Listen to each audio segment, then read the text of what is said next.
We need to decide now. What are the options? There are risks, but we have to proceed. The Shadow of Jeju forgot how to breathe. He looked at Nia, not as his maid, but as a ghost. Because that ring was buried in a grave 10,000 miles away, and the woman holding it was supposed to be dead. Before we uncover how a London housemaid ended up with the most cursed relic in the Korean underworld, join our inner circle by subscribing. Only the 1% who stay until the end will see the true face of the man they call the Jeju Shadow. Now, tell me in the comments, if you had proof of a monster's greatest sin, would you sell it for millions, or use it for revenge? Like the video, and let's get into the story. London's Canary Wharf is a forest of glass and steel, where the wealthy hide behind layers of security and silence. Nia Vance was the perfect ghost in this machine. As a specialized cleaner for the city's most complicated guests, she was paid to see nothing and say less. She was a black woman who had mastered the art of being invisible in plain sight, a skill that had kept her alive for 20 years. Her current client was Kang Dae-Hyun, known in the shadows as the Jeju Shadow. He didn't run the streets with guns, he ran the economy with secrets. He had moved to London to finalize a merger that would give him total control over the peninsula's shipping lanes, bringing with him a cold, surgical ruthlessness that terrified even the local syndicates. The rules in his penthouse were absolute: no eye contact. No talking. No lingering. But as Nia polished the obsidian table, the ring she had carried since she was 6 years old slipped. It didn't just drop, it announced itself. The silver band, etched with the forbidden crest of a fallen house, rolled directly to Dae-Hyun's feet. The air in the room didn't just turn cold, it froze. Dae-Hyun didn't reach for his gun. He reached for the ring, his hand trembling with a primal terror Nia had waited 2 decades to see. He realized in that heartbeat that the woman scrubbing his floors wasn't a servant. She was the final witness to a massacre he thought he had erased. The penthouse was a vacuum of sound, save for the low, rhythmic hum of the London skyline 100 floors below. Nia moved with a ghost's precision, her eyes down, her hands steady. She was polishing the edge of a monolithic black oak desk when the fabric of her pocket snagged. The silver band didn't just fall, it sang. Clink. Clink. Shoo.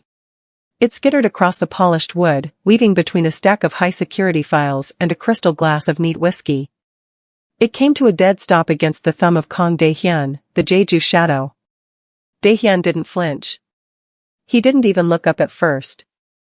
But the hand resting on the desk turned stone white. The fountain pen in his other hand snapped, dark blue ink bleeding across a multi-billion-dollar contract like a fresh wound. The silence that followed wasn't just quiet, it was lethal. It was the kind of silence that precedes a landslide. Slowly, Dae-Hyun tilted his head. He didn't look at Nia's face, he looked at the ring. It was a weathered band of silver, etched with the jagged, unmistakable crest of the House of Moon, a family he had personally executed 2 decades ago to cement his rise to power. Where, he whispered, the words sounding like dry leaves being crushed, did a London cleaning girl find a dead man's soul?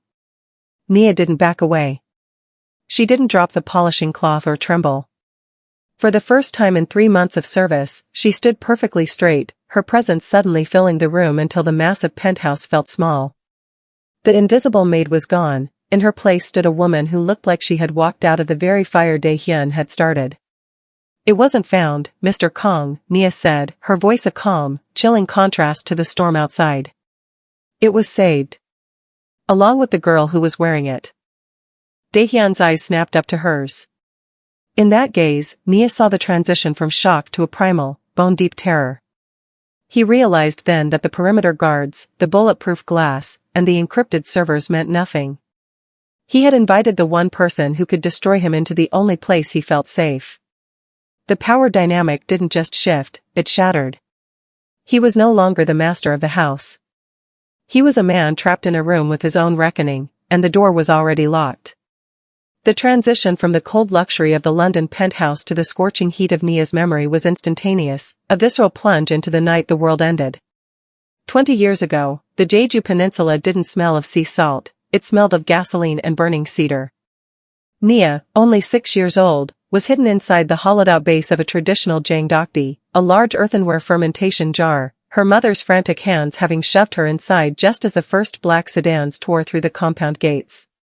Through a hairline crack in the clay, Nia saw the man they called the Shadow. Back then, he wasn't the polished billionaire in a London tower, he was a silhouette in a long coat, walking through the embers with a terrifying, rhythmic calm. He didn't shout. He didn't have to. He simply pointed a gloved hand toward her family's ancestral home, and the darkness followed his gesture.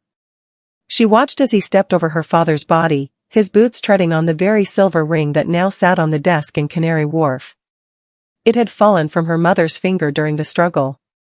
Later, after the Shadow had left and the sirens of the compromised local police began to wail, Nia had crawled out of the cooling ashes. She didn't cry.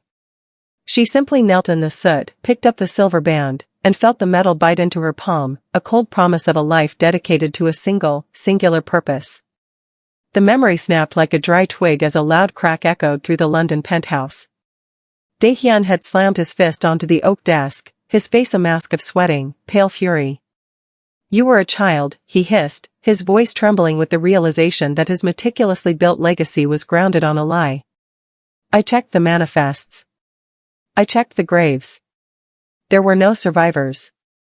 "You checked the graves of the people you killed," Nia said, stepping closer into the light, her eyes reflecting the flickering London rain against the glass. "You never checked the cargo ships leaving the harbor.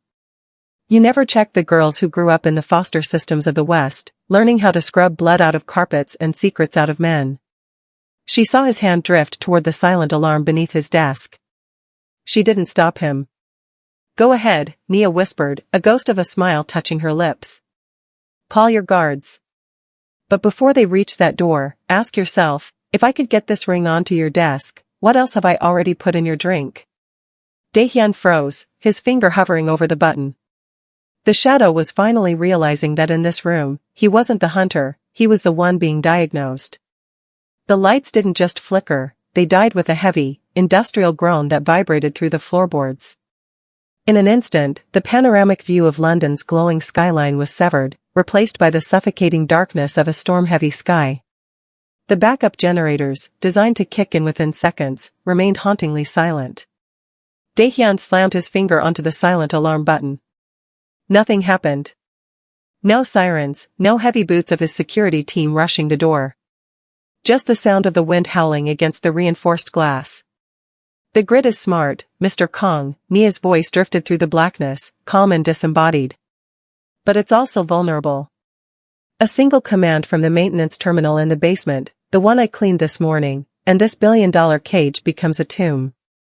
Dae-Hyun fumbled for the heavy brass letter opener on his desk, his breath coming in sharp, shallow stabs. He was a man who ruled through digital dominance and distant commands, but in the dark, his empire had shrunk to the four walls of this room.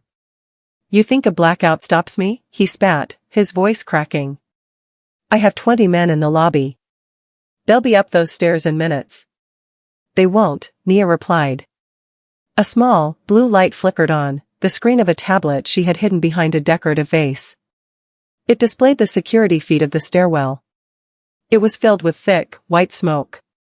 Fire suppression systems are a wonderful thing when they're triggered by mistake. The stairwells are sealed. The elevators are dead. We are quite literally alone. Dae-Hyun lunged toward the window, hoping to signal the street below, but Nia moved faster. She didn't strike him, she simply stepped into the faint blue glow of the tablet, holding a small glass vial. "You asked where I got the ring," she said, her eyes locked onto his. "But you should be asking why I waited 20 years to show it to you. I didn't come here to kill you, Dae-Hyun. If I wanted you dead, you would have stopped breathing when you finished your first glass of whiskey tonight." She set the vial on the desk. It was empty. Dae-Hyun's hand flew to his throat. His heart began to hammer against his ribs, not from poison, but from the sheer, psychological weight of her presence. The Shadow was realizing that his life wasn't being taken, it was being dismantled piece by piece. "I don't want your life," Nia whispered, leaning over the desk until her face was inches from his. "I want the ledger of the House of Moon. The one you stole from the fire. The one that proves you didn't build this empire, you looted it." Outside, a bolt of lightning ripped across the sky, illuminating the penthouse for a fraction of a second. In that flash, Dae-Hyun didn't see a maid. He saw a queen reclaiming her throne, and for the first time in his life, the shadow was afraid of the dark. The silence of the penthouse was suddenly punctuated by the sharp chirp of Dae-Hyun's encrypted radio. A voice, frantic and distorted by static, broke through. "Sir. The smoke in the stairwell, it's not a fire. It's a neuroirritant. We can't get through. Someone has bypassed the master override from inside the suite." Dae-Hyun stared at the radio, then at Nia. You're just one woman. You couldn't have taken out a tactical security team." Nia picked up a pair of surgical gloves from her cleaning cart, pulling them on with a snap that sounded like a gunshot. "People like you always underestimate the help, Dae-Hyun. You think we're just background noise. But a maid knows every blind spot in your security. She knows which vents carry the air to the guardroom, and she knows exactly which cleaning chemicals create a sedative gas when mixed in a bucket." She tapped a button on her tablet. The screen split into 4 feeds. In each one, a member of Dae-Hyun's elite inner circle, the men who had helped him burn the House of Moon, was slumped over their stations. No blood. No struggle. Just a tactical, silent removal. "Your head of security is currently unconscious because I swapped his specialized asthma inhaler for one laced with a fast-acting paralytic," Nia said, her voice clinical. "Your lead coder is locked in the server room because I jammed the biometric lock with a simple industrial adhesive. I've been cleaning your inner circle for weeks, Dae-Hyun. One ignored shadow at a time." Dae-Hyun backed away, hitting the glass wall. The London rain lashed against the pane behind him, mimicking the cold sweat running down his spine. He looked at his hands, realizing they were shaking. He had spent billions on high-tech defense, but he had been defeated by a mop, a bucket, and 20 years of patient, focused rage. "Who are you?" he gasped, the words barely a breath. Nia walked toward him, her movements fluid and lethal. She reached into her cart and pulled out a small, high-frequency jammer, placing it on the desk. Every light on his unhackable phone went dead.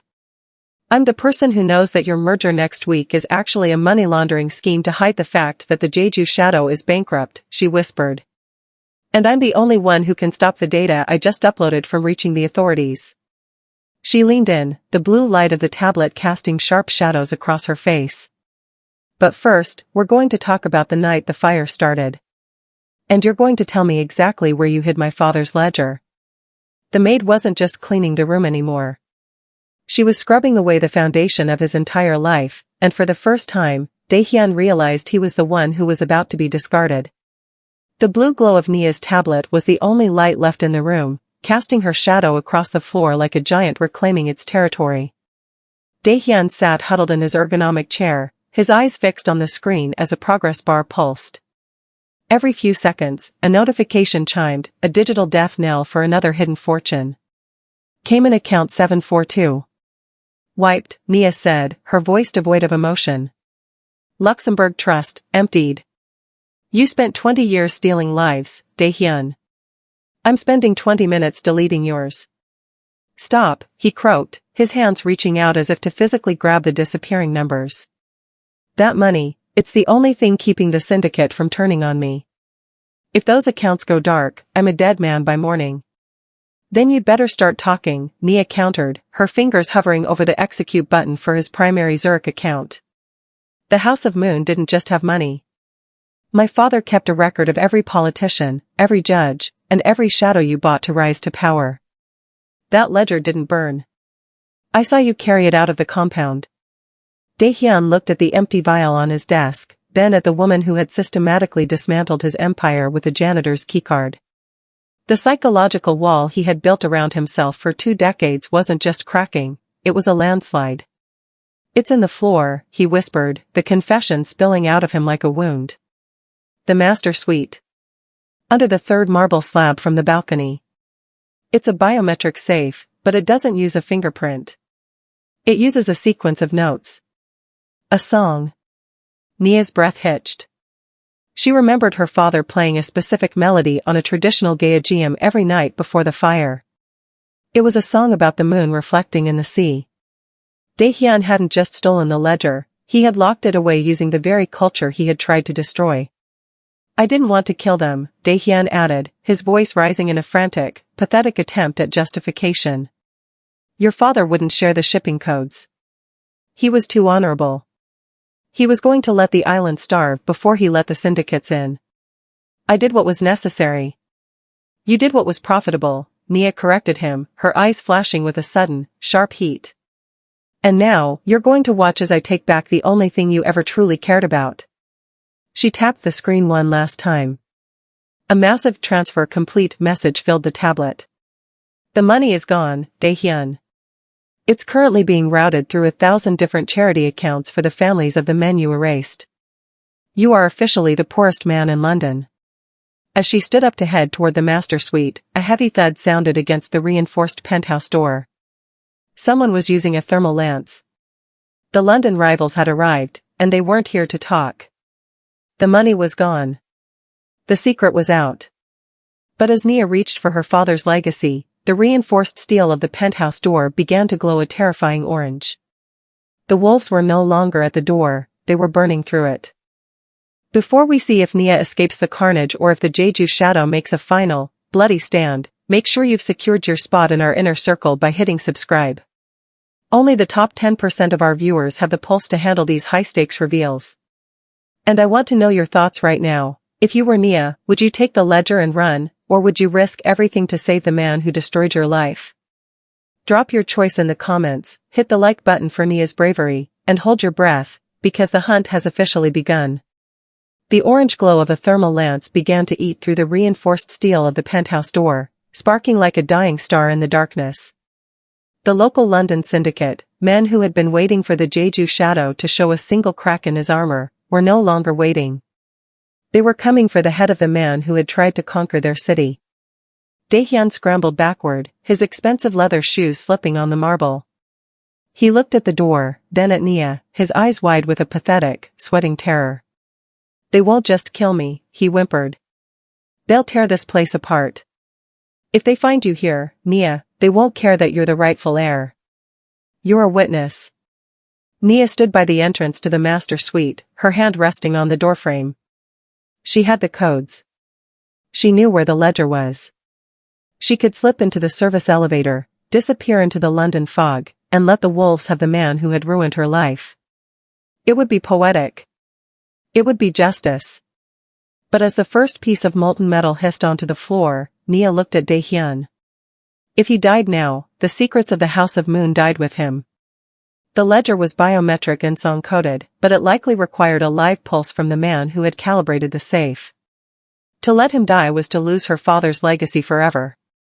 Get in the suite, Nia commanded, her voice cutting through the roar of the lance. What? Dae-Hyun gasped. In the suite. Now.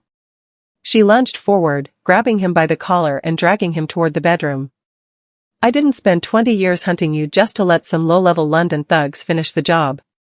You're going to open that safe, and then, and only then, will I decide if you're allowed to die. She shoved him into the master bedroom just as the penthouse door buckled inward with a deafening boom. 3 men in tactical gear swarmed into the living area, their laser sights cutting through the dark like red needles. Nia didn't reach for a gun. She reached into her cleaning cart and pulled out a high-pressure canister of industrial floor stripper. To a normal person, it was a cleaning supply, to her, it was a chemical weapon. She kicked a bucket of soapy water across the marble floor, turning the entryway into a frictionless death trap. As the lead mercenary stepped onto the slick surface and lost his footing, Nia threw a flashbang she had lifted from the guardroom earlier. White light. Deafening noise. She slammed the master suite door and engaged the deadbolts. She turned to find Dae-Hyun trembling by the balcony, near the 3rd marble slab. Sing, she hissed, her eyes glowing with a cold, terrifying light. Sing the song of the moon, or I open this door myself. The bedroom door shuddered under the weight of a tactical ram. Thump. Thump. The reinforced wood groaned, splinters weeping from the frame. Outside, the London mercenaries were cursing, their frustration mounting as a simple cleaning girl held them at bay. The song, Dae-Hyun. Nia shouted over the rhythmic crashing. Now. Dae-Hyun knelt on the cold marble, his fingers clawing at the seam of the third slab. His voice was a thin, broken reed. He began to hum, a haunting, pentatonic melody that Nia hadn't heard since the night the world turned to ash. It was a lullaby of Jeju, a song of tides and moonlight. As the final note left his lips, a subtle pneumatic hiss echoed through the room. The marble slab didn't lift, it retracted, sliding into a hidden recess to reveal a vault of brushed titanium. A small screen flickered to life, requesting a final biometric confirmation. Dae-Hyun pressed his palm to the glass. Access granted. The lid swung open, revealing not gold or jewels, but a single, leather-bound book wrapped in silk. Beside it sat a digital drive and a second silver ring, the twin to the one Nia had dropped. Nia lunged for the silk-wrapped bundle, her heart hammering. As her fingers closed around the leather, the bedroom door finally gave way. The frame exploded inward, and 3 shadows flooded the room, their suppressed weapons raised. "Move and you're both dead," the lead mercenary barked. Nia didn't move. She stood over the open vault, the ledger clutched to her chest. But she wasn't looking at the gunman. She was looking at the balcony glass behind them. "Dae-Hyun," she said, her voice eerily calm. "You told me once that the Jeju Shadow doesn't have a soul. But you kept this. You kept the song. You kept the twin ring." Dae-Hyun looked up at her, his face a mask of ancient regrets. For a split second, the predator was gone, replaced by the man who had loved her father before he betrayed him. "I kept it," he whispered, "because I knew one day, the fire would come back for me." He didn't reach for a weapon. Instead, he reached for a small remote on the nightstand, the one that controlled the penthouse's external show lighting. "Close your eyes, Nia," he said.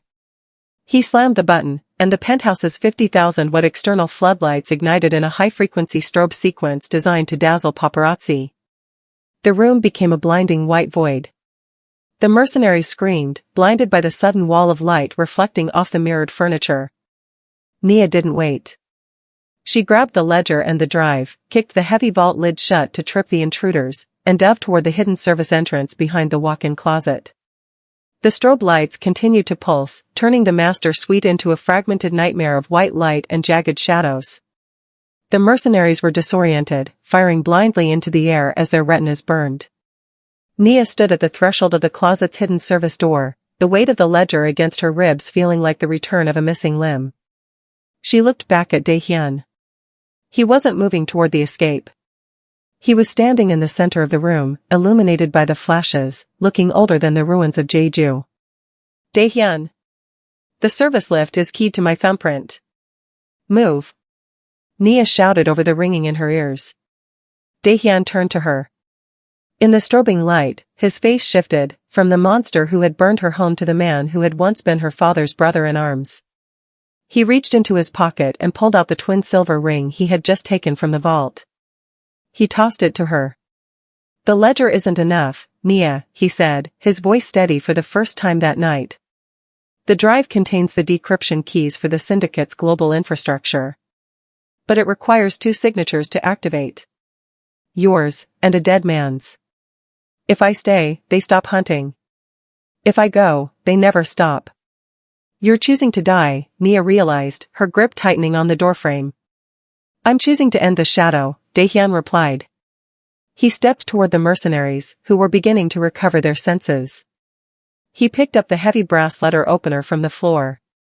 It was a pathetic weapon, but he held it with the dignity of a fallen king. "Run, Nia. Be the moon.